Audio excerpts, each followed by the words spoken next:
পাই, অল্প বোনাস পাই। এই আশা করি বাচ্চারা থাকলে আমরা আশা করি আমরা পাবো না বোনাস। কি জন্য বোনাস পাবো না? অফিসে ঢুকতে দিচ্ছে না, আন্দোলন করতেছে ওরা, সব কিছু বন্ধ করে রাখছে। এখন হয়রানি করতেছি, বাইরে দাঁড়ায় দেখতেছি, অপেক্ষা করতেছি, দেখি কখন কি করে।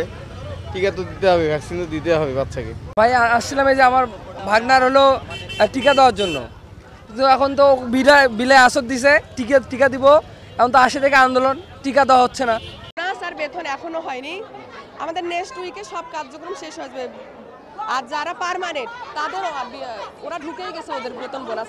আমাদের শুধু একটাই দাবি বেতন বোনাস, আর কিছু না ভাই। শুরুতে একটু শুধরে নেই, বেতন বলা যাচ্ছে না কিন্তু, কারণ বেতন কিন্তু হচ্ছে, বেতনের সমস্যা নেই। বোনাসের বিষয়টা, এবং সেটাও মাস্টার এবং ডেলি বেসিস, এই দুই ক্রাইটেরিয়া যে আমাদের এমপ্লয়িরা আছে তারা বোনাসের দাবিতে তারা কথা বলছে। এখন বিষয় হলো আমাদের প্রতি বছর যেভাবে পেয়ে আসে সেটা হচ্ছে 70% করে, তাদের বেতনে 70% করে পেয়ে আসে। তো সেটা যেহেতু আমাদের এরা ডেইলি বেসিস, এটা বিধিতে আছে যে ডেইলি বেসিস বা মাস্টাররা বোনাস পায় না।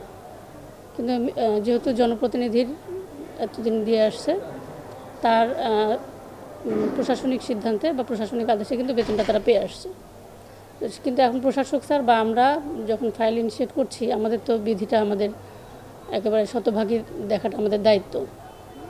এখন তারা যে পাবে না তা কিন্তু নয়, তবে সেটা বোনাস আকারে নাকি তারা এই উৎসবে, তাদের এমনও হতে পারে যে তাদেরকে উৎসব হিসেবে তাদেরকে, যেমন অন্যান্য সিটি কর্পোরেশন আমি ইতিমধ্যে কথা বলেছি যে সেখানে কিন্তু যে তাদের পোশাক বাবদ বা উৎসবের খরচ বাবদ এইভাবে কিন্তু তাদেরকে উপহার হিসেবে দেওয়া হয়ে থাকে।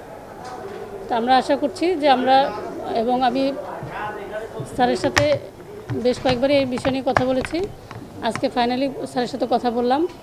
স্যার কিন্তু বিষয়টি পজিটিভলি দেখেছে, এবং স্যার এটা অকাট্যভাবে বলেছে যে অবশ্যই তারা উৎসব আগে অবশ্যই তারা উৎসবের জন্য পাবে, তবে কি সেটা যাতে বিধিবদ্ধ হয় সেইভাবে আমরা ফাইলিংটাতে আমাদের সিদ্ধান্তের জাস্ট অপেক্ষা আছে। এবং তারপরেও কিন্তু স্যার পজিটিভ বলেছে যে আজকে দুপুর 3টার সময় তাদের এই যারা কর্মচারী রয়েছে তাদের থেকে প্রতিনিধিত্বমূলকভাবে 8-10 জনকে স্যার ডেকেছে যে আজকে এটা একটা নিষ্পত্তি হবে এবং সেটা বিধিবদ্ধ হবে, এবং তারা তাদের উৎসবটাও যথাযথভাবে যাতে উদযাপন করতে পারে সেই বিষয়ে একটা সিদ্ধান্ত চলে আসবে।